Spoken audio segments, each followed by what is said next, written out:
పూరా లోకల్. మా లీడరు అన్నది పక్కకు పెట్టు, తెలంగాణ తెచ్చిన నాయకుడు అన్నది పక్కకు పెట్టు, 2 సార్లు ప్రజలు గెలిపించిన ముఖ్యమంత్రి అనేది కూడా పక్కకు పెట్టు. మా నాయన కదా, మా నాయన తిడితే కొడుకుకు రేషం రాదా? ఇక్కడ దాకుంది కోపం, ఇక్కడ దాకుంది. దొరికితే ఎడమకాలు చెప్పు తీసుకొట్టాలని ఉంది. కానీ ఏం చేయాలి? ప్రజాస్వామ్యం. ఎకతక్క మాట్లాడితే మళ్ళీ ఏమంటారు? అగో వీనికి బాగా ఇంకా వీనికి అహంకారం ఉంది రాబోయ్ అంటారు. అహంకారం నాదా ఆయనదా? నేను గుంటూరులో చదువుకున్నా అంటాడు. అరే నేను గుంటూరులో చదువుకుంటే నీకేం వచ్చింది రాబోయ్? నాకు అర్థం కాదు. అప్పుడు ఆంధ్రప్రదేశ్ కలిసి ఉండే, నేను గుంటూరులో చదువుకున్నా, మళ్ళీ హైదరాబాద్లో చదువుకున్నా, పూనాలో చదువుకున్నా, అమెరికాలో చదువుకున్నా, నేను ప్రపంచం అంతా చదువుకున్నా. నీ లెక్క చదువు సందే లేకుండా తిరగలేదు.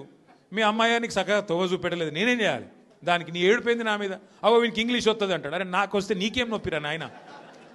నేర్చుకో. నేను హిందీ నేర్చుకున్నా, ఉర్దూ నేర్చుకున్నా, రేపు అవసరమైతే గోర్మాటి భాష నేర్చుకుంటా. నువ్వు నేర్చుకో. నేను ఎవడన్నా ఆపిండా? నిన్ను వద్దన్నాడు ఎవడన్నా? నువ్వు కూడా నేర్చుకో. దానికి కూడా ఏడిపోయి నా మీద. నేనేం చేసిన?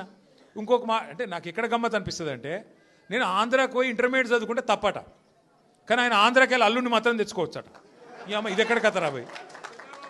అందుకే ఇక ఆయన పేరు ఏం పెట్టినట్టుగా నేను ఇట్లా లాభం లేదని చెప్పి మనోని పేరుగా అల్లుడు భీమవరం కదా, అందుకే ఈయన చిట్టినాయుడు పేరు కూడా భీమవరం బుల్లోడు అని పెడితే అయిపోతుంది. ఓకే వెలుగు భీమవరం బుల్లోడు మనకు నీతులు చెప్తున్నాడు. అరే ఆంధ్ర అంటే మరి ఆంధ్ర వాళ్ళ ఓట్లు కావాలి, ఆంధ్ర వాళ్ళ చుట్టూ తిరగాలి. కానీ మళ్ళీ ఆంధ్రాని మాత్రం నేను పోయి చదువుకుంటే నీకు నచ్చినది. నీకేం బాధ అవుతుంది? నాకు అర్థం కాదు.